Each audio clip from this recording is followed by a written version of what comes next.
Varsity, articles, and working is tough. Life is tough. Not only is life tough, but it's filled with uncertainty and chaos. And with the ever-changing world in which we live, it becomes almost a mammoth task just to get clarity. Decisions are hard to make, and everything is a mess. How do we get that clarity?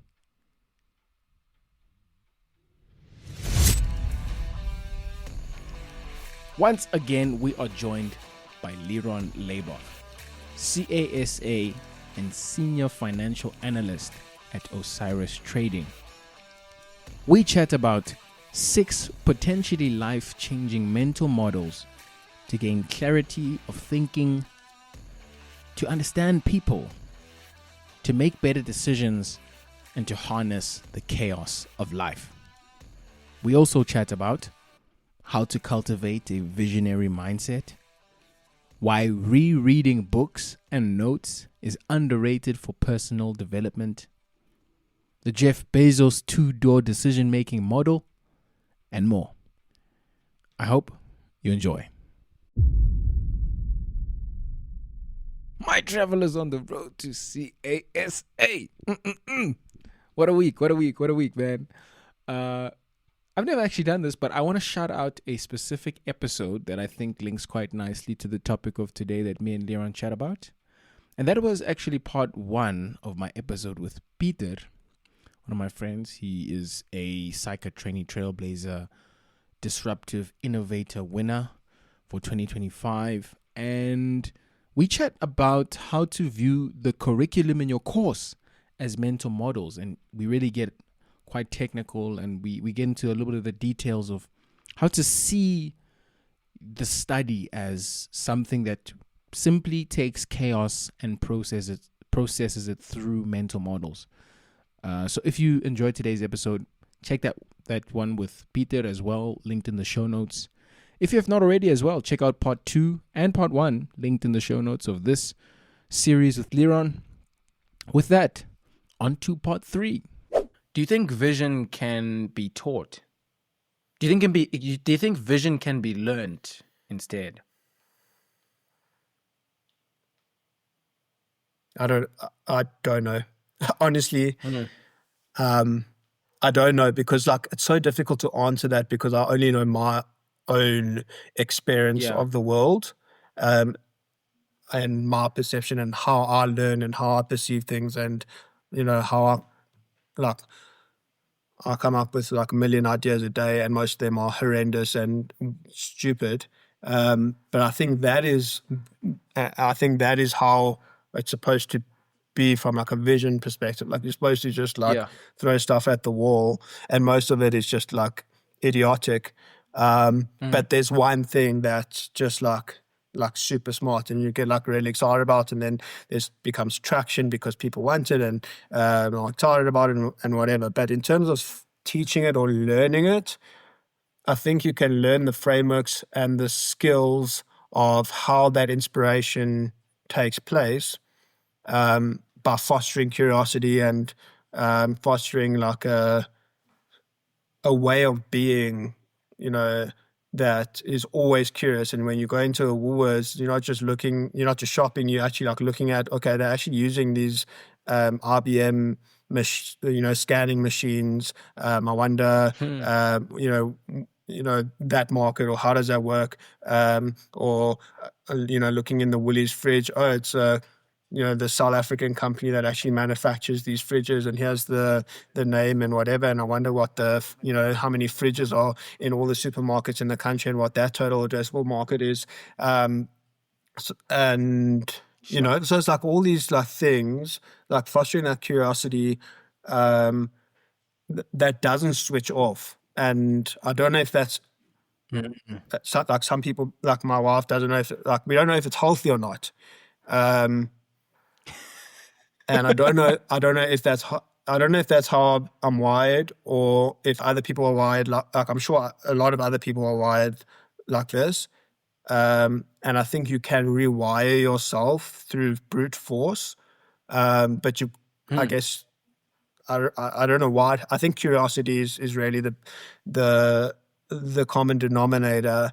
And I think you can foster curiosity through reading a lot, through listening to podcasts, through finding things interesting, not just listening, like learning about business, learning about biology, learning about evolution, learning about psychology, and like things like really like start to make a lot of sense, and you just start to become more curious. And yeah, I think so. I think it's a spectrum also. I don't think it's innate. I don't think you're born like this. I think some people may be like Einstein, was born wondering about, the world and how the world works. And like, I'm certainly not like that, but like, and I don't think I was born like thinking about how business works. I don't remember being a child thinking about, how cool it would be to own a petrol station. Like, I just didn't think about that. I think so. I think to an extent it can be learned, but I think it takes a lot of time, and I think it's really just about fostering curiosity, and then over time it just doesn't switch off. So it's also like wanting that thing. I feel like vision is out of your control, in the sense that because I also have 1,001 bad ideas, but then there'll be that one good one, like a podcast for aspiring CAs. Hey, there's this one, but yeah, I you're up and down. Yeah, I actually do. I have an inspiration capture system, so I use Google Keep, where I capture like my rough thoughts, and I have like a bank of quotes. Actually, some quotes that we're gonna go through are from you, to be honest, because there's some crazy quotes on that LinkedIn of yours. But I have like rough notes there, and then I have this was where I sometimes journal like particular thoughts from experience of my life, and also obviously like my podcast preparation sheet. I have a bunch of places where I know I have ideas. If I go to that page, I'll have it. And then I have like a system where I write mini essays on topics that interest me. So like, for an example, like you mentioned just now about, hey, you see this fridge is here, and that fridge, it's in the same shop. When you go to Woolworths, it's there, but when you go to this restaurant, they use a different supplier, whatever. And like sometimes those little ideas will be like writing worthy. So I'm also trying to build my writing skills through that. Yeah. But yeah, I know you have a second brain system as well. Yeah, actually, I read that book, Building a Second Brain, with the Para system and all of that kind of stuff. I can't remember, Diego someone. Diego Forte. I think it's vital. Yes. I think it's vital to revisit like certain tweets and things that you bookmarked, and LinkedIn posts, or bookmark them so that you kind of don't lose them, and revisit them at some point, because your experience of reading something at another time is totally different to like the first time, and it's just funny how things are almost like you won't experience the same feeling reading a book a second time as you felt it the first time, and you may have missed some certain principles because you hadn't experienced that in your life yet, and then you go back and read it and you're like, oh my god, that makes so much sense. But yeah, I mean, most of my business ideas just go into my phone, onto notes, and I can pull one up from I'll read you one from Monday. So this is I'm not even joking. Like, this is a idea I came up with on Monday. It's called Lessons Through Stories. So what? A collection of real life stories that are incredibly interesting, funny, whimsical, exasperating, and emotional, with key lessons and takeaways. How? Collate from books, research papers, official, declassified documents, etc. Then why? Empirical evidence shows that people learn from interesting stories. The Bible is really just a series of rules or lessons told through stories. So the total addressable market is the English-speaking world. And then distribution, 1 story per week on LinkedIn needs to be as bite-sized as possible to go viral and attract followers. Then launch weekly newsletter where the story is expanded further with more commentary, lessons and interpretation. And that will be a paid subscription, no ads.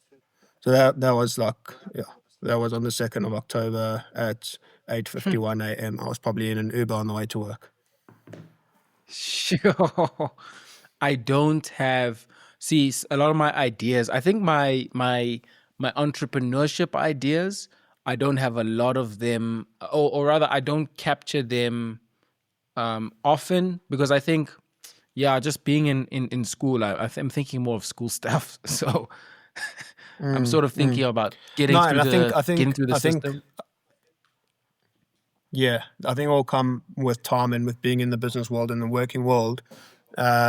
Business ideas will start coming. Like, I don't think I was having any real business ideas in varsity. Okay, calm. Whew. Then I've got one today as well that I wrote down, but I'm not going to share it because I think it's a winner. So I think I may actually do it one at some point. Okay. Yeah, that's important. Don't share the idea till it's too late. That's the thing about good strategy. Good strategy, one common denominator of it is everyone only finds out when it's too late. That's the sign of a good strategy. Yeah, exactly. What are some useful, you mentioned the word mental model, right? What are some of the most useful mental models for you that you've used? Like, philosophical, financial, decision-making in all realms. What are some of the most useful ones?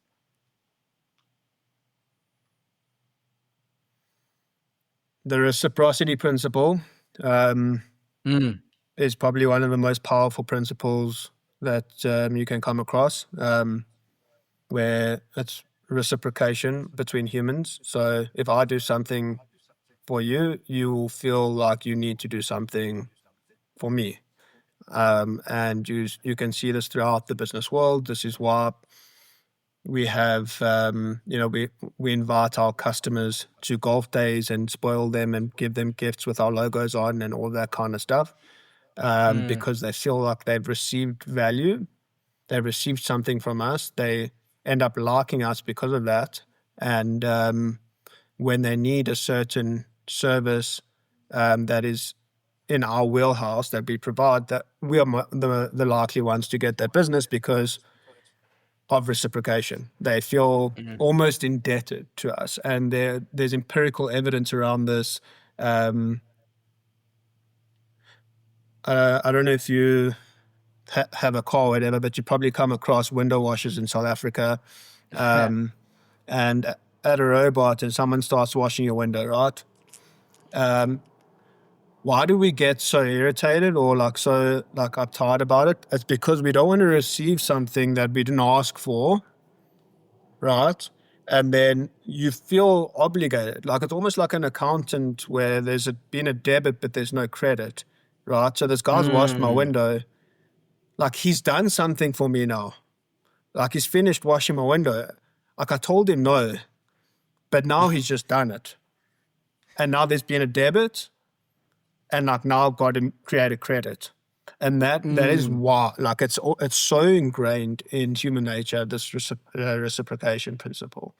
So I think that's a great mental model to keep in mind, both from an influence perspective. Like, how do you want to influence someone? You provide them some kind of value or perceived value. And then when you ask them for something down the line, they feel like they have to do it for you because you kind of made those deposits over time. And the reciprocation will make them immediately, or at least influence them in the right direction to complying with your request. So that's one. Another one is,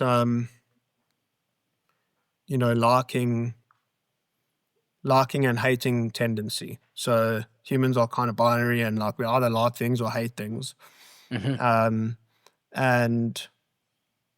we're very influenced from a mental model perspective. We're influenced by people doing or saying things that and if we like that person, so if we find them likable, we're more likely to listen to their advice or to their recommendations, even if they aren't an authority on the subject. And there's a good story about this. Marketers, I think a marketing agency used some doctor from a series, like a Netflix series, to advertise some over-the-counter medicine for X whatever treatment. Now, obviously, the dude's an actor; he's not a doctor. But because we perceive him and we like him and we like his character in the Netflix series, he's got some authority over us because he's a doctor in this Netflix series and he's a likable character, and that drove sales for that product.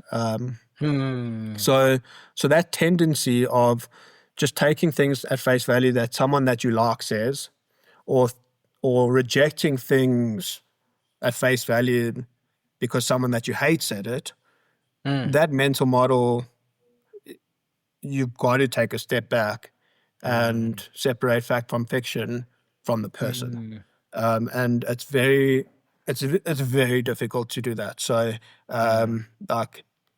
and mental models are hard to keep front of mind in certain situations, but I think they very important to bring to the front when there are consequential decisions that you need to make, personally or in business. The one Another that comes mental to model my mind is the Bezos Two-Doors mental model. I don't know if you've heard that one. Yeah, I think I may have written about it on LinkedIn as well. Reversible decision making, right? So Yeah. So Bezos wanted to make decisions pretty quickly when you're building and running a company. You can't have analysis paralysis and be 100% sure, if the decision is going to be right or wrong. But if it's a reversible decision, meaning it's not going to cost much time, effort, money to reverse that decision, then you should make it quicker than a non-reversible decision. And we saw there's plenty of examples like this that had huge business impacts in the past. I don't know if you've read about the new Coca-Cola, the new Coke formulation that came out, I think it was in the 80s or 70s. And they came out with new Coke based off of taste tests.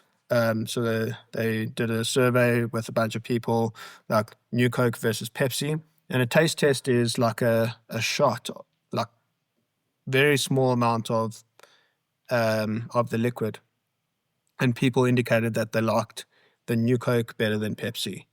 So then they rolled out new Coke throughout the product lines, and sales, it almost destroyed the company because they didn't take into account that it was a lot sweeter. So because they were taking a taste of it, that initial taste was nice or sweeter, but people don't drink Coke like that. People drink Coke in a 500 ml bottle or a 350 ml can, and it was it was too sweet in that serving size, and people stopped buying Coke and they switched, and it was a very, very big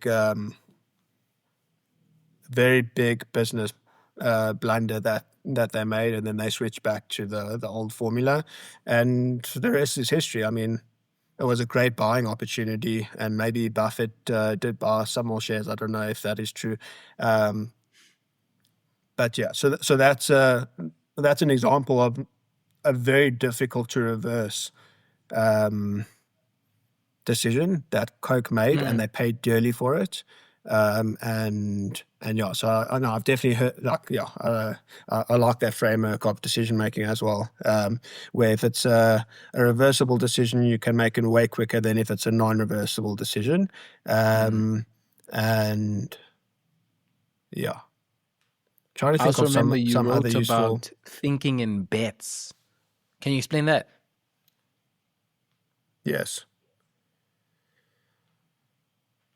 So I read a book by Annie Duke, who was a professional poker player. And there are quite a few very good mental models in that book. I think a book was called Thinking in Bets. So that was like the overarching principle is really just working out the probabilities of you being correct in any situation given the information that you have at hand, right? So for example, let's say you've done some market research and you're kind of 80% sure that this product is going to do well in the market. Like that is a bet you should take because 8 times out of 10, you're going to make money on that. But if the market, you spend some money on market research and 10% of people like what you're doing or whatever, like you probably shouldn't take that bet because 9 out of 10 times you're going to be wrong. So, or you're going to lose money 9 out of 10 times. So it's really just taking a probabilistic view of things and, weighing up pros and cons, and taking actions based on your assessment of the probabilities of the outcomes. Another great model from that book is called resulting, meaning your decision-making process should be divorced from or should be evaluated on its own merits versus the outcome that came after the decision. So I don't know if you know poker, but she gives a story of someone who had won a couple of times with like a really bad hand, 7-2 offsuit. And his mental model was like he's a genius because he won with that terrible hand. So he resulted his decision to play that hand because of the outcome, right? And she's saying the best poker players only evaluate their decision making divorced from the outcome of that decision. So given everything that you have, all the knowledge or all the data you have, regardless of what the outcome was, all the data you had at the time, did you make the right decision? Right, so that is weighing up the odds of your hand versus how many players are in the game, the bet sizing, or but maybe we can find an example outside of poker.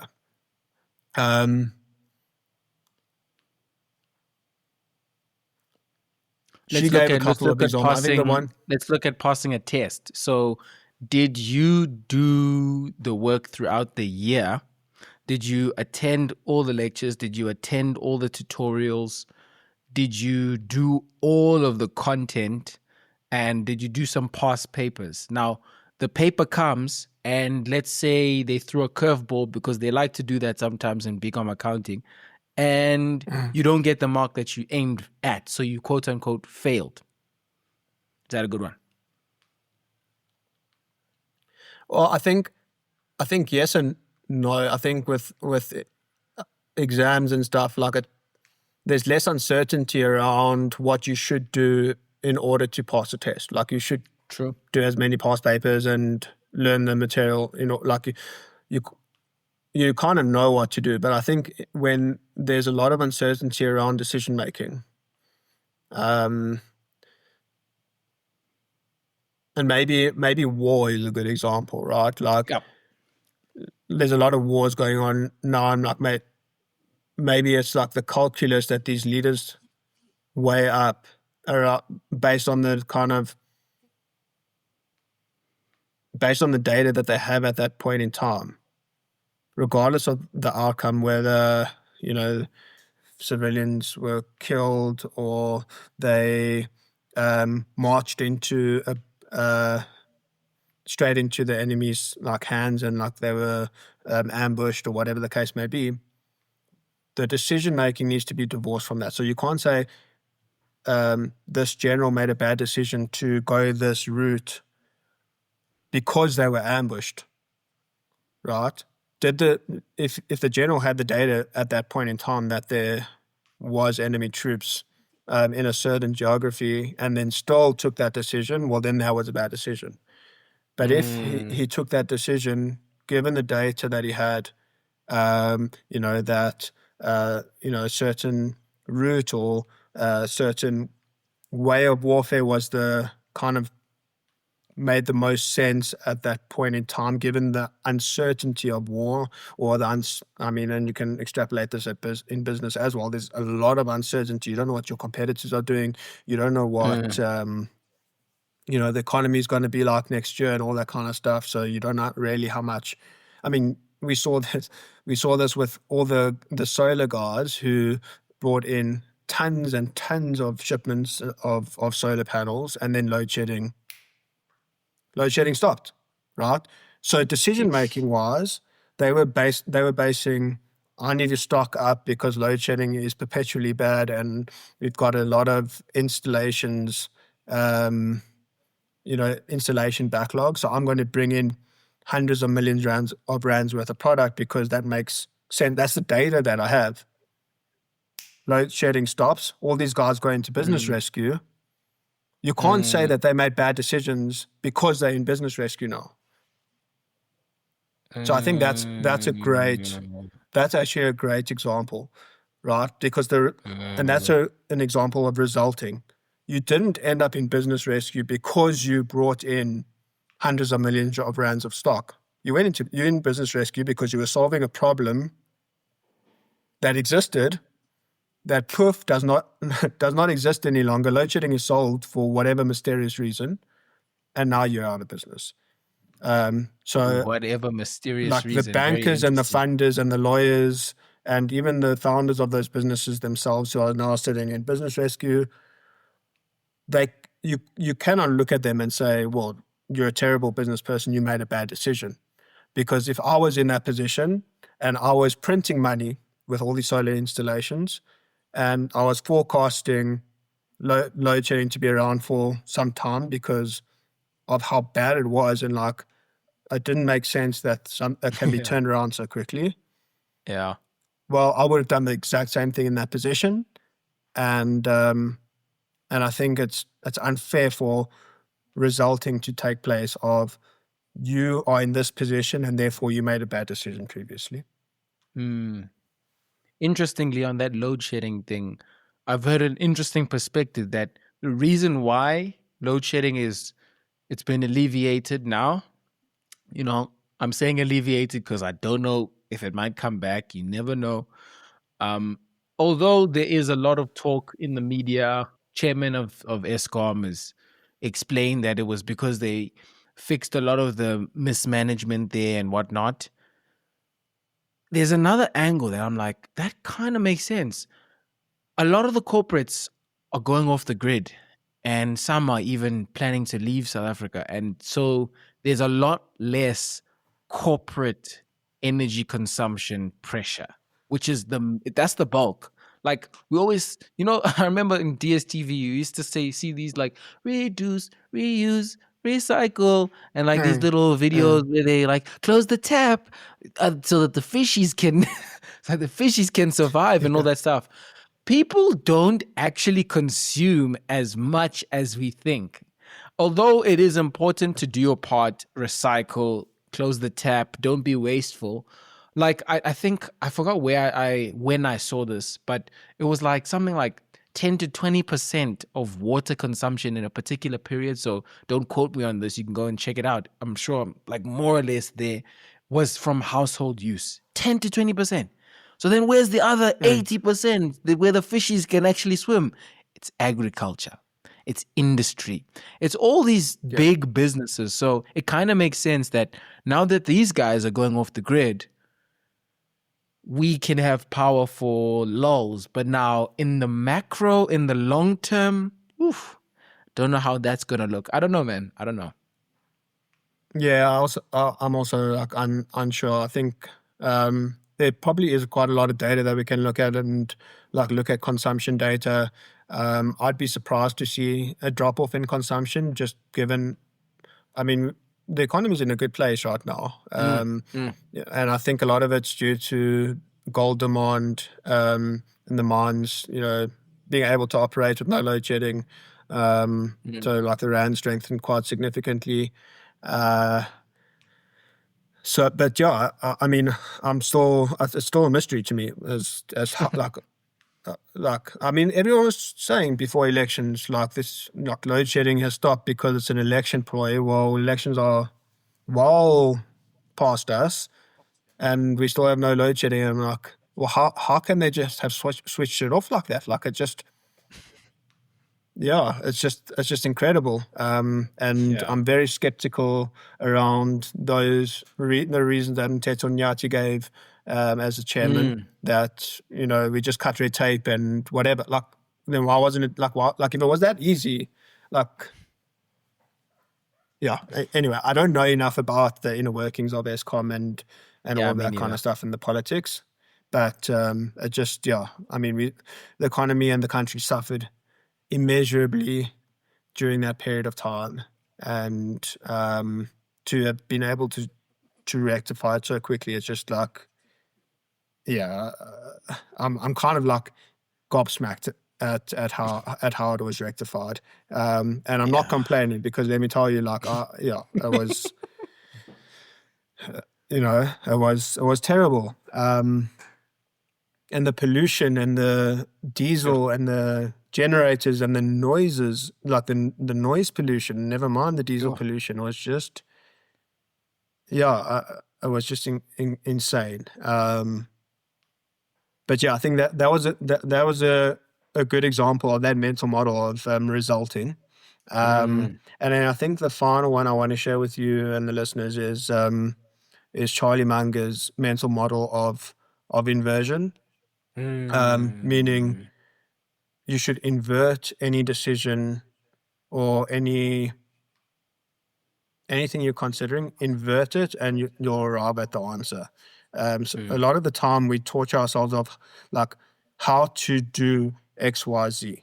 Like, how should I do X, Y, Z? And a lot of the times the answer actually lies in how to not do X, Y, Z. So if I were, a good example of that is, if I want to know the list of things to do to be a good husband, like how to be a good husband, like I'll come up with a whole bunch of things, and not really know the weight of what to put on each item, and like it becomes almost like overwhelming. Like there's like no endpoint in things of how to be a good husband, right? But to be a good husband, there are a few things you need to avoid. So if I write down 10 points of how not to be a bad husband, or how to be a bad husband, like how would I go about being a bad husband? You know, I would come home drunk every day. I would, you know, abuse my wife. I would, you know, be a financial mess. I would not help around the house. I would swear and shout and scream and be a misery to live with. Okay, so now we've got a framework of what I'd mansplain, I'd complain all the time, I'd, you know, no, tell her she looks ugly or whatever. Like, it's pretty easy to write a list of what a bad husband would be. And in order to be a good husband, guess what? Just avoid the bad stuff. And you're 99% there. So that's like, that was Charlie Munger's inversion principle, and he took it from the algebraist, I think his name's Jacobi. And a lot of the time when you're wrestling with a hard problem, the answer actually comes about by itself through inversion. And I think he gave the one example of you know, how to make how would I make the Indian economy great, or how would I make India great? Like, you can rattle off 100 different things and like it will just overwhelm you. But then if you say, how would I hurt India? You know, I would, I don't know, raise taxes, make the interest rates, raise the interest rate, do this, do that, whatever. Like, there's a sorted list of things that when you invert it to hurt someone or to be bad at something or whatever. And most of the time, to be good at that thing is to avoid all the bad of that thing. Like you're 80 to 90% there. That the Pareto principle, by avoiding, certain things that, the good bad husband example, by avoiding being, those principles of being a bad husband, you literally 80 to 90% of being a good husband. And then there's a couple of things that you can sprinkle in there to get to 100%. So I think that's a fantastic mental model, and you can apply that to literally anything. If you're ever wrestling with a hard decision, applying that and inverting it would be great. Like, I mean, if I was a student thinking about what to study, right? Like, what should I earlier on, study in order to be financially independent and, successful or upper middle class or whatever in South Africa? Okay. So that is the problem statement. Now, if we reverse the problem statement, is okay, Liron, what should we do in order to be a bum, dependent on other people, and not financially stable? And I think we can come up with a lot of different things for that, right? And then the answer will come out of that. So I think people will. I think that's probably that, and reciprocation. Those are probably my two favorite ones, and the two I most use. Reciprocation is mostly from an interpersonal, relational perspective and like business, because like if you understand how people operate, and reciprocity is literally all around you. Like I gave the example of the window washer in South Africa. Like that's pretty much unique to South Africa. I mean, I've traveled a bit, but like I haven't seen window washers anywhere else. Like that's pretty unique. But there is reciprocity is literally everywhere you go. It is a universal human nature trait. And if you understand that, you understand most of what drives human nature and how to influence them. And then inversion is more of a decision-making framework.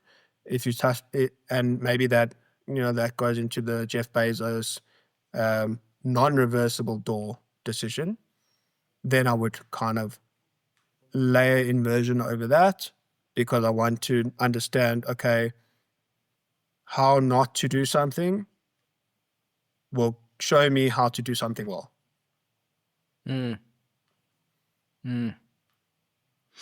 So I think reciprocity, inversion, resulting, thinking in bets, and the two-door method. There's a lot that guys can also research. I think there's these are really reciprocity is a big thought, and it's like huge to understand.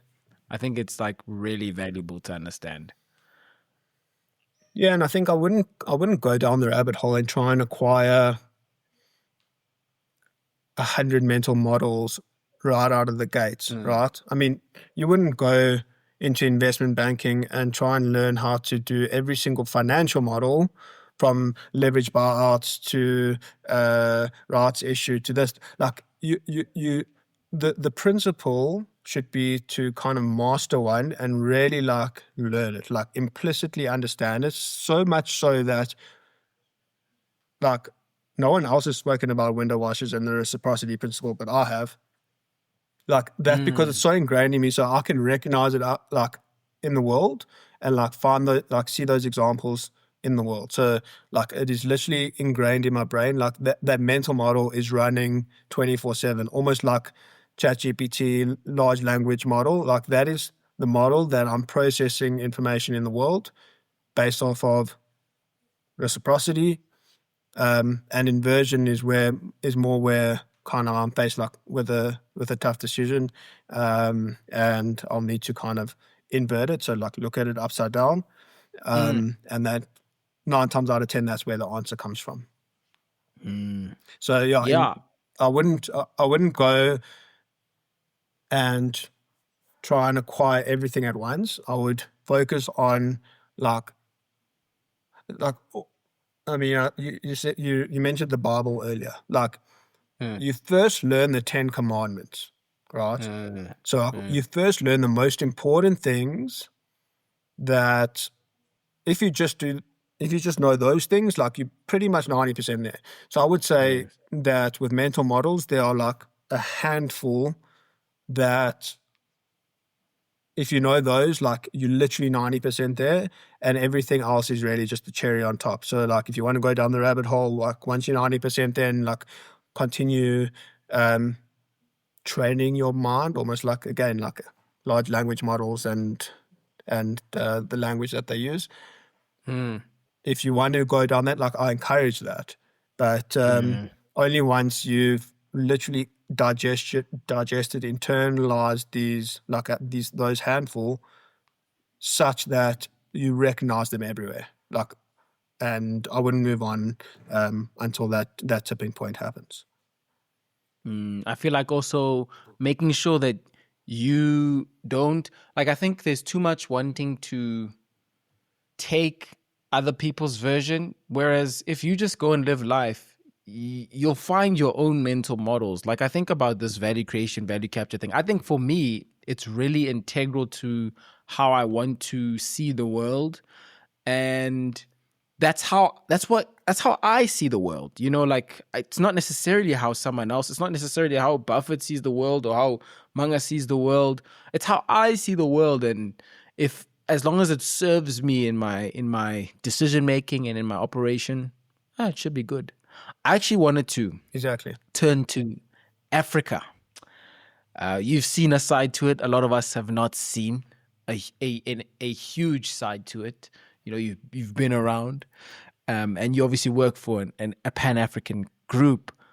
Is the future bright? I've heard a lot about Africa in terms of the population, and very interestingly, we are in the coming decades, we are the youngest, and therefore we are the only youth, or rather the only population, the population with the highest working age people, which is very interesting, meaning, and there's a lot of macroeconomics that are correlated with this, we have a lot of earning potential, GDP production potential. But yeah, what is your perspective on the continent?